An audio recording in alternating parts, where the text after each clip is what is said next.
A la intemperie, bajo las estrellas, un programa de cubanos libres para el mundo. Le traemos informaciones, noticias y sobre todo mucha esperanza para aquellos que luchan por la libertad y la democracia en la isla de Cuba.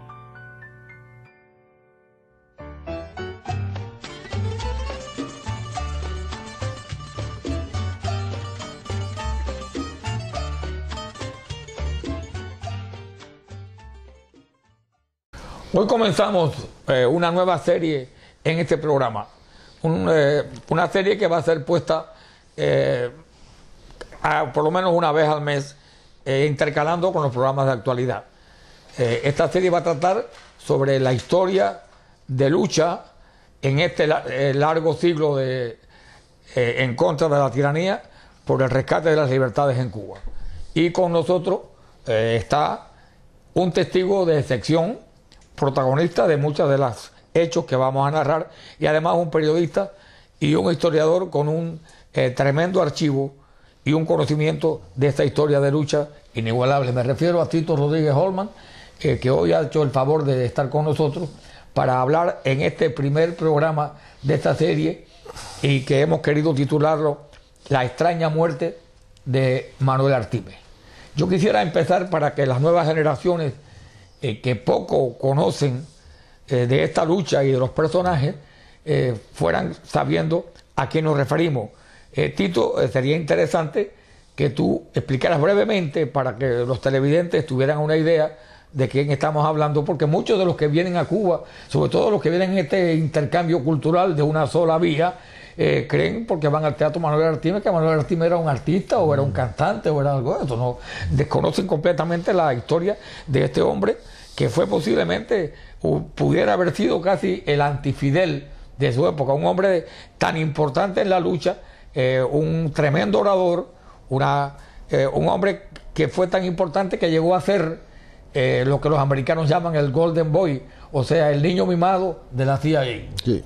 Entonces yo quisiera que tú explicaras cómo Manuel Artimes, que estuvo alzado, que fue teniente del Ejército Rebelde, fue miembro del INRA y hizo historia en Cuba, cuando fue uno de los primeros que presentó una carta de renuncia histórica, acusando al gobierno precisamente de comunista. ¿Y su historia? Bueno, en primer lugar, muchas gracias por tenerme aquí. Y vamos a referirnos precisamente a Manuel Artimes Buesa, a Manuel Francisco Artimes Buesa. Manolo, como yo siempre lo llamaba cuando estaba en vida, fuimos amigos, muy buenos amigos. Manolo nació en Camagüey en el año 1932. Allá cursó sus estudios de primaria en una escuela pública, pero después fue a La Habana y estudió su bachillerato en el Colegio Baldor. Del Colegio Baldor, cuando él se gradúa ya de bachiller, entra a la Universidad de La Habana porque él siempre quería ser médico. Él era hijo único. Yo quisiera, por la brevedad del programa, empezar a hablar más bien del Artimes ya que empezó a luchar en contra de sí. Fidel Castro. Okay. Una de las cosas que también hay que recalcar es que Manuel Artimes, porque aquí casi esto ni se menciona ni está en la historia, y tú buscas en la internet y no encuentras, fue, aparte de todo las otras cosas que Manuel Artimes fue, como fundador del MRR, del Movimiento de Recuperación Revolucionaria, fue también el jefe civil de la Brigada 2506. ¿Cómo no? Artimes va a la Agrupación Católica Universitaria, o sea, cuando él está, entonces ahí en la Agrupación Católica Universitaria, con el padre Llorente, Barbeito, etcétera, etcétera, empiezan a recolectar, empiezan en el 26 de julio, empiezan a recoger medicinas para mandarlo para la Sierra Maestra. Pero llegó un momento que una de estas cosas de la vida, la policía de Batista se enteró, lo cogieron preso, estuvo preso con Ventura, y cuando lo soltaron, pues no tuvo más remedio, que tenía dos caminos, o irse para un exilio o irse para la Sierra Maestra. Se fue para la Sierra Maestra, estuvo en la Sierra Maestra ya breve tiempo, y después entonces cuando Batista se fue y ya entró lo que se dice Fidel Castro y todo el mundo, baja Manuel Artimes también, y Artimes entonces lo nombran jefe de una sección del INRA que se llamaba la sección, creo que era la 022, allá por la Sierra Maestra. Sí, sí. Entonces allí estaba también, en esa zona de ahí, estaba Humberto Sorí Marín. Y él pues hizo amistad con Sorí Marín. Después llega él a La Habana, se va al INRA, al edificio principal del INRA, y está allí viendo todos los movimientos que hay y sabe positivamente en las reuniones que hay del INRA a puerta cerrada con Fidel Castro de que aquello era un comunismo 101%. Entonces con la misma decide empezar a trabajar, pero no se podía trabajar dentro de Cuba. Él quería hacer una cosa bien hecha, ir afuera, buscar fuerzas, porque sabía que aquello era un monstruo gigantesco. Y efectivamente, tuvimos un almuerzo él y yo en Huacamba, la última vez que lo vi allá en Cuba. Entonces salió él de Cuba, vino lo sacó Marcho Barker. Lo sacó Marcho Barker, ¿ok? Sería importante decir que Marcho Barker era uno de los principales miembros de la CIA dedicado al caso Cuba aquí en Miami. Y en Cuba también. Bueno, no, claro, vivía aquí en Miami, pero que sí, era el que sí, pero claro. quiero decir, cuando ya él estaba, cuando sí, él vivió en Cuba muchos años, y entonces cuando llega él aquí, a través de los contactos católicos también que había, ¿ok? Él llega a hablar con altos funcionarios del gobierno norteamericano. Y entonces lo que se funda el movimiento, que ya estaba el MRR. Primero fue el MRR de los comandantes y después fue el MRR que le decían de Artime. Pero bueno, era el MRR, que era el Movimiento de Recuperación Revolucionaria. Ese movimiento tenía en Cuba, se había hecho un delegado. El delegado, que era la máxima autoridad del MRR, era Rogelio González Corzo, Francisco, que había cogido el nombre de Francisco por el segundo nombre de Manuel, y ellos eran íntimos amigos, era Manuel Francisco. Para abreviar, hagamos un salto, porque ya más o menos hemos explicado quién era Artime, o sea, todo, cómo fue posiblemente el hombre de más confianza que tenía el gobierno americano, los amigos del gobierno americano dentro de la brigada, etcétera, etcétera. Después Artime desembarca, eso que ya y que cumple cárceles cambiado como por los otros protectores, llega al exilio, vuelve a empezar otra vez la lucha, ayudado por el gobierno americano, va a Nicaragua, hace campamentos en Nicaragua, etcétera, etcétera, y hasta que al fin, como siempre, viene la orden de parar todo contra los cubanos.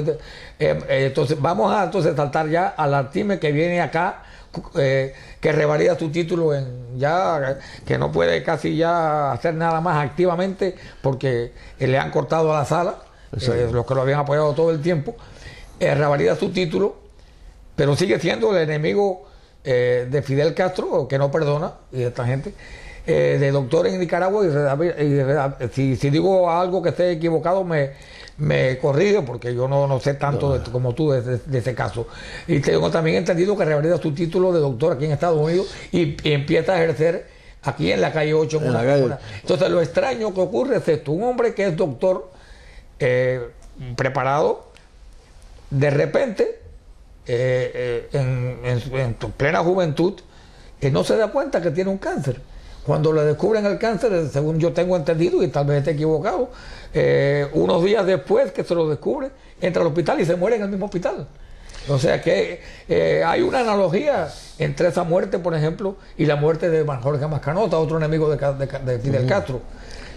Hay cosas extrañas, y hay quien afirma que a Artime le inocularon algo, porque como ha pasado en la Europa del Este durante la Guerra Fría, ¿cuántos enemigos murieron? Con el hombre del paraguas de Londres. Ajá.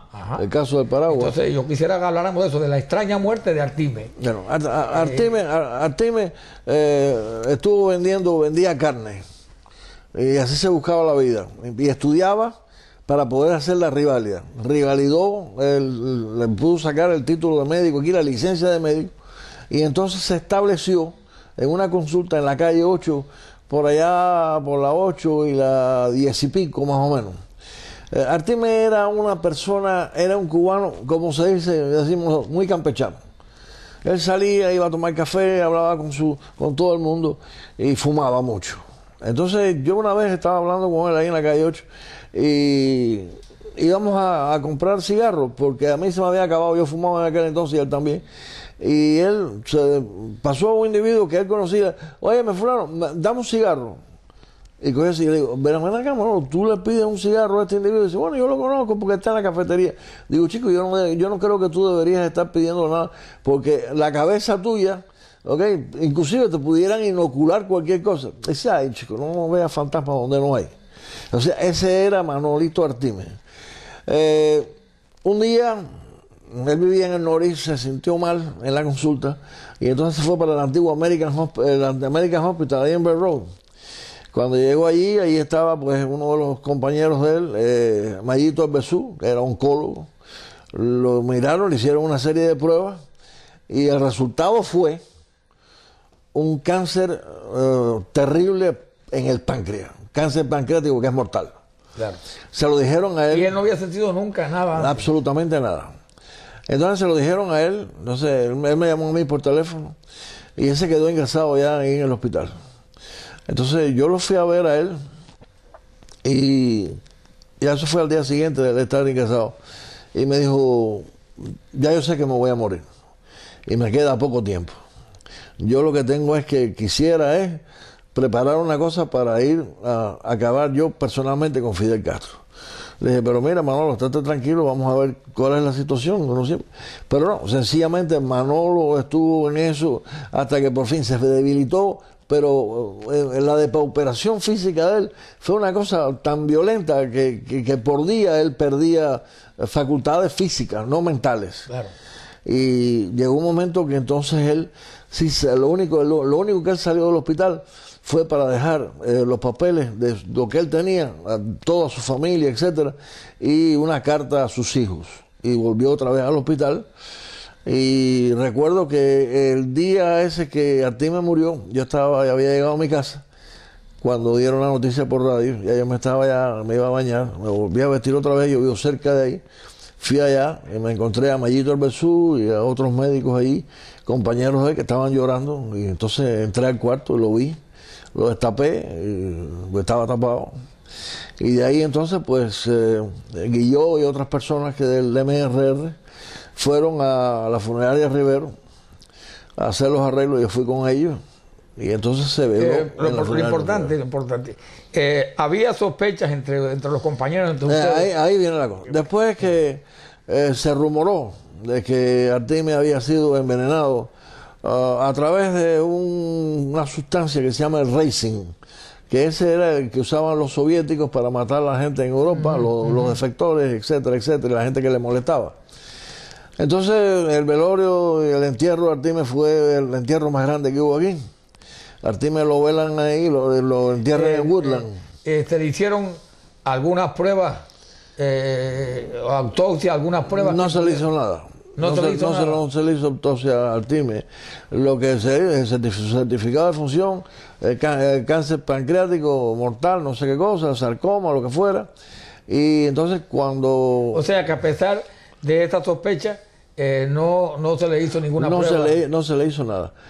Pero, tanto en el velorio como en el entierro, habían venido de Washington personal de alto del gobierno y de la Central de Inteligencia. Artime lo entierran. Yo he visto fotos por ahí de Howard Hunt.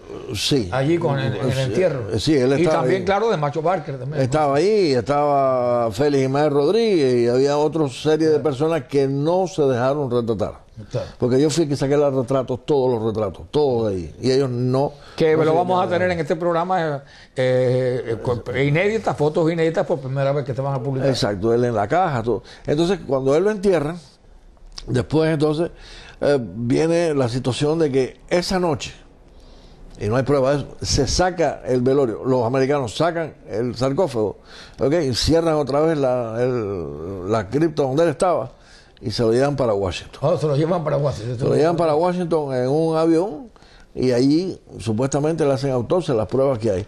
De esto se ha hablado mucho de esto, yo no lo dudo en lo absoluto, porque yo fui al día siguiente y lo vi todo igual, pero, o sea, el sello que tiene, eso le ponen en los nichos, le ponen un sello.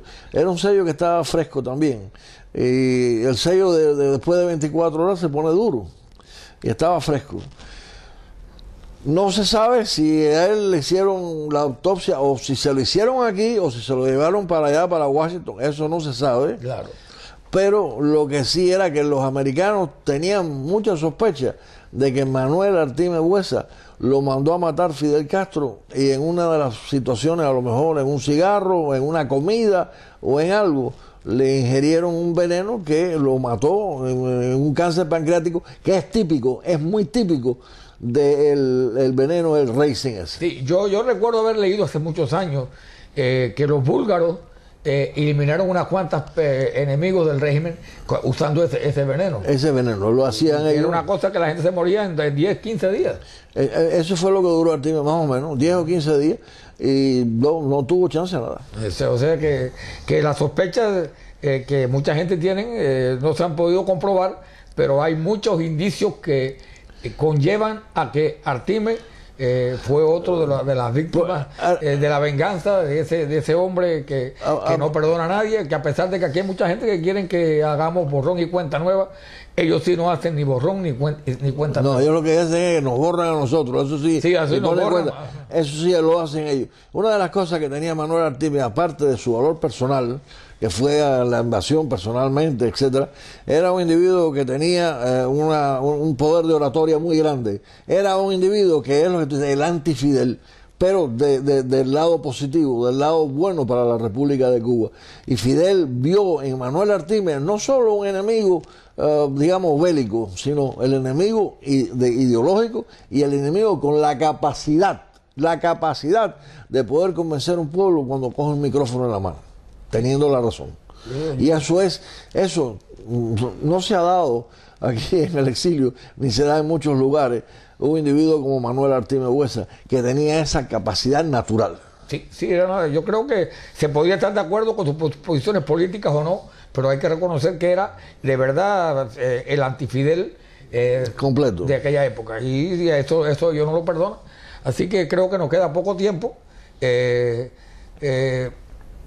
Quiero darte las gracias por haber estado con nosotros y quiero prepararte porque vamos a seguir hablando de varias cosas, de este tipo de cosas, de hechos que ocurrieron, de los que tú participaste o de otros o los que tú conoces, porque creemos que hay que educar a las generaciones nuevas para que vean cómo se ha luchado y cómo se ha sacrificado y cuánta gente ha perdido la vida por luchar de frente a estos asesinos que han arrojado nuestra patria. Así que, Tito, muchas gracias y hasta el próximo programa. Muchas gracias.